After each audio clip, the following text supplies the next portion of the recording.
அனைவருக்கும் அன்பான வணக்கம். இந்த வீடியோவில் நாம் இந்த குரோதி வருடத்தின் சித்திரை மாத ராசி பலன்களை பார்க்கலாம். நிகழும் ஸ்ரீ மங்களகரமான குரோதி வருடம் சித்திரை மாதம் 14/4/2024 ஞாயிற்றுக்கிழமை, வளர்பிறை சஷ்டி, திருவாதிரை நட்சத்திரம், தமிழ் வருடப்பிறப்பு, சஷ்டி விரதம் கூடிய நன்னாளில் இந்த குரோதி வருடத்தின் முதல் மாதமான சித்திரை மாதம் பிறக்கின்றது. இந்த சித்திரை மாத தொடக்கத்தில் கிரகங்களின் சஞ்சாரத்தை பார்த்தால், மேஷத்தில் சூரியன் குரு, கன்னியில் கேது, கும்பத்தில் செவ்வாய் சனி, மீனத்தில் புதன் சுக்கிரன் ராகு.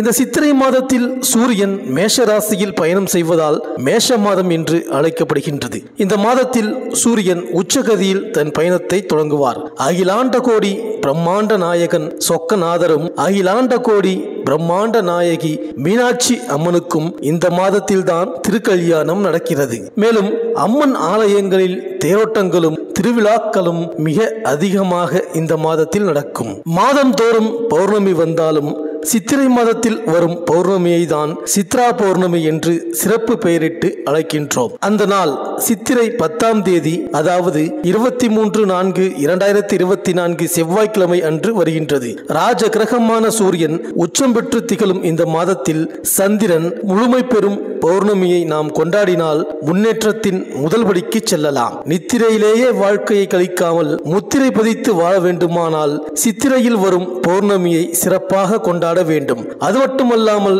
நாம் செய்யும் பாவ புண்ணியங்களை பதிந்து வைக்கும் சித்ரகுப்தனையும் சிந்தையில் நினைத்து வழிபட்டால் அத்தனை காரியங்களிலும் வெற்றி கிடைக்கும். மேலும் சித்ரா பௌர்ணமி அன்று வீட்டின் பூஜை அறையில் விநாயக பெருமானை வைத்து அருகில் வெள்ளியில் ஏடும் எழுத்தாணியும் வைத்து சித்ரகுப்தன் படியளப்பு என்று அதில் எழுதி வைப்பார்கள். சூரியன் உதிக்கும் கிழக்கு நோக்கி பொங்கல் வைத்து பொங்கல் பொங்கும் வேளையில் சித்ரகுப்தனை சிந்தையில் நினைத்து வழிபட வேண்டும். மேலும் பௌர்ணமி விரதம் இருப்பவர்கள் அந்த விரதத்தை தொடங்க வேண்டிய நாள் சித்ரா பௌர்ணமி தான். விரதத்தை முழுமையாக கடைபிடிப்பவர்கள் இரவில் நிலவை பார்த்து வழிபட்ட பிறகுதான் உணவருந்த வேண்டும். நமது பாவ புண்ணியத்தையும் பதிந்து வைத்து அடுத்த பிறவிக்கு அனுகூலம் தரும் சித்ரகுப்தனை வழிபடுவதால் நம் செல்வ நிலை உயரும். தேவையானவை தேவையான நேரத்தில் நடக்கும். சித்ரகுப்தனுக்கு காஞ்சிபுரத்தில் தனி கோவில் உள்ளது.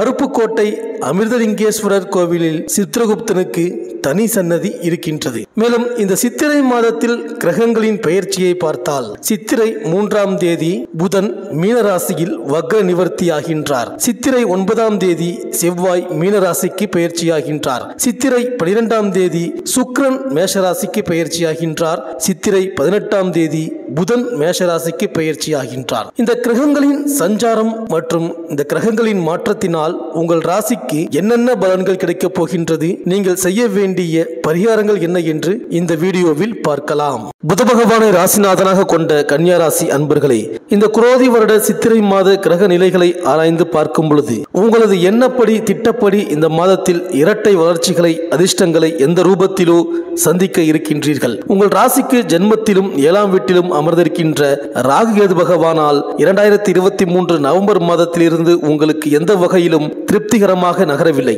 இதற்கான திருப்தியை இந்த மாதத்தில் தான் சந்திக்க போகின்றீர்கள். அத்துடன் கடந்த சோபகிருத வருட மாசி மாத இறுதி வாரத்தில் ஒரு பெரிய இனிமையையும் உயர்வும் எதிர்பார்த்திருந்த விஷயத்தில் அதிர்ஷ்ட அனுகூலமும் ஏற்பட்டு இருக்கும். நெருக்கமான நபர்களால் உதவிகள் கிடைத்திருக்கும். அரசாங்க வகை நன்மைகள் உண்டாகி இருக்கும். உத்திரம் நட்சத்திரக்காரர்கள் மட்டும் காவல்துறை, கோர்ட், வழக்கு மன்றங்களில் நிற்க வேண்டிய சூழலை சந்தித்து இருப்பீர்கள். அனைவரும் குடும்ப நிலைமைகளை எப்படியோ சமாளித்துக் கொண்டுதான் வருகின்றீர்கள். ஆரோக்கியம் பற்றி குறையில்லை. புதிய ரூபத்தில் வருமானம் உயரும். செலவு, இழப்பு, விரயம் ஏற்படவும் வாய்ப்பு இல்லை. குடும்பத்திற்காக உங்களது கடுமையான உழைப்பு மற்றும் புத்திசாலித்தனமான யோசனைகளால் ஒவ்வொரு விஷயங்களையும் நிறைவேற்றி மன இனிமையை சந்திப்பீர்கள். உத்தியோகம், பதவி, பணி, பொறுப்பு விஷயங்களில் பல பெரிய மாற்றங்கள் உங்கள் ராசிநாதனால் ஏற்படும். எதிர்கால முன்னேற்றம் குறித்த பேச்சுவார்த்தைகள் சாதகமாக முடியும். புதிய நிலபுலன், சொத்து பத்து வாங்குவதற்கான முன் தொகையை கொடுக்க இருக்கின்றீர்கள். இந்த மாதம் திங்கள், வெள்ளி மற்றும் புதன்கிழமைகளில் அதிர்ஷ்டகரமான காரிய வெற்றிகளை, பொன்பொருள் சேர்க்கைகளை, வழக்கு வெற்றிகளை, தொழில் வியாபார விருத்திகளை ஏற்படுத்த போகின்றது. மேலும் பலவித அதிர்ஷ்ட இனிமைகளையும் சுபகாரிய பலிதங்களையும் ஏற்படுத்த போகின்றது.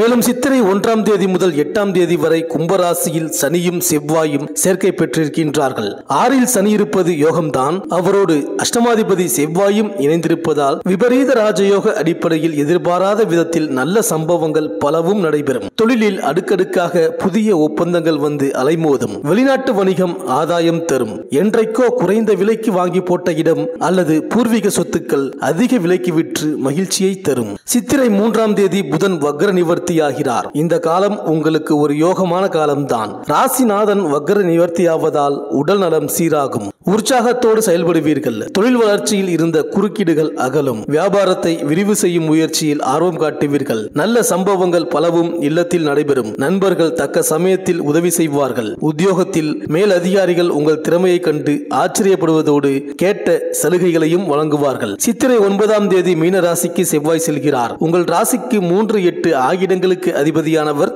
செவ்வாய். அவர் சப்தமஸ்தானத்தில் சஞ்சரிக்கும் பொழுது சில பிரச்சனைகள் மீண்டும் தலை தூக்கும். குறிப்பாக இடமாற்றம், வீடு மாற்றம் உருவாகும். மன குழப்பமும் தடுமாற்றமும் எந்த செயலையும் செய்ய விடாமல் தடுக்கும். எதிர்மறை சிந்தனைகள் அதிகரிக்கும். உத்தியோகத்தில் இலாக்கா மாற்றம் உருவாகும். மேலும் சித்திரை 12ஆம் தேதி மேஷ ராசிக்கு சுக்கிரன் செல்கிறார். உங்கள் ராசிக்கு 2, 9 ஆகிடங்களுக்கு அதிபதியானவர் சுக்கிரன். அவர் மேஷ ராசியில் அமர்ந்து கொண்டு சப்தம பார்வையாக அவரது வீட்டையே பார்ப்பது யோகம்தான். பொருளாதாரம் திருப்தி தரும். புனித பயணங்கள் அதிகரிக்கும். அடகு வைத்த நகைகளை மீட்டு வந்து அணிந்து அழகு பார்ப்பீர்கள். தொழிலில் தடைப்பட்ட ஒப்பந்தங்கள் தானாக வந்து சேரும். பெண் பிள்ளைகளின் திருமணத்தை முன்னிட்டு சீர்வரிசை பொருட்களை வாங்குவதில் கவனம் செலுத்துவீர்கள். மேலும் சித்திரை 18ஆம் தேதி ரிஷபராசிக்கு குரு செல்கிறார். உங்கள் ராசிக்கு 4, 7 ஆகிய இடங்களுக்கு அதிபதியானவர் குரு.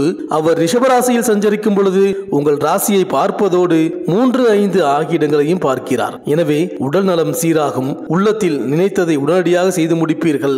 நல்ல நண்பர்களின் ஒத்துழைப்போடு சுப நிகழ்ச்சிகள் நடைபெறும். உத்தியோகத்தில் கூடுதல் பொறுப்புகளும் சம்பள விகிதத்தில் அதிகரிப்பும் உண்டு. வெளிநாட்டு வணிகம் அனுகூலம் தரும். மேலும் சித்திரை 23ஆம் தேதி மேஷ ராசிக்கு புதன் செல்கிறார். உங்கள் ராசிக்கு 10ஆம் இடத்திற்கும் அதிபதியானவர் புதன். அவர் அஷ்டமத்தில் மறைந்திருக்கும் பொழுது பொருளாதாரம் சிறப்பாக இருக்கும். மறைந்த புதனால் நிறைந்த தனலாபம் உண்டு என்பது பழமொழி. எனவே எதை எந்த நேரம் செய்ய நினைத்தாலும் அதை அந்த நேரத்தில் செய்து முடிக்க இயலும். அடிப்படை வசதிகளை பெருக்கிக் கொள்ள முன்வருவீர்கள். சகோதர ஒற்றுமை பலப்படும். உத்தியோகத்தில் தொழிலில் உயர்வு கிடைக்கும். பொது வாழ்வில் உள்ளவர்களுக்கு புதிய பொறுப்புகள் வந்து சேரும். வியாபாரம் தொழில் செய்பவர்கள் எதிர்பார்த்த இலக்கை அடைவீர்கள். உத்தியோகத்தில் உள்ளவர்களுக்கு கேட்ட இடத்தில் மாறுதல் கிடைக்கும். கலைஞர்களுக்கு எதிர்பார்ப்புகள் நிறைவேறும். மாணவ மாணவிகளுக்கு படிப்பில் கவனம் தேவை.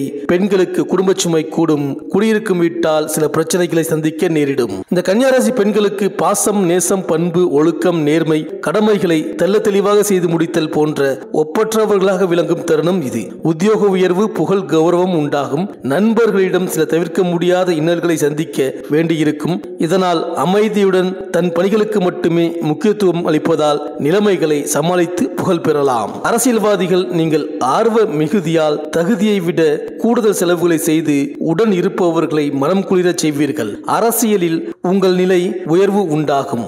இந்த கன்னியாராசி அன்பர்கள் புதன்கிழமை தோறும் மகாவிஷ்ணுவிற்கு துளசி மாலை சாற்றி வழிபட்டு வாருங்கள். இந்த சித்திரை மாதம் அனைத்தும் நன்மையே நடக்கும்.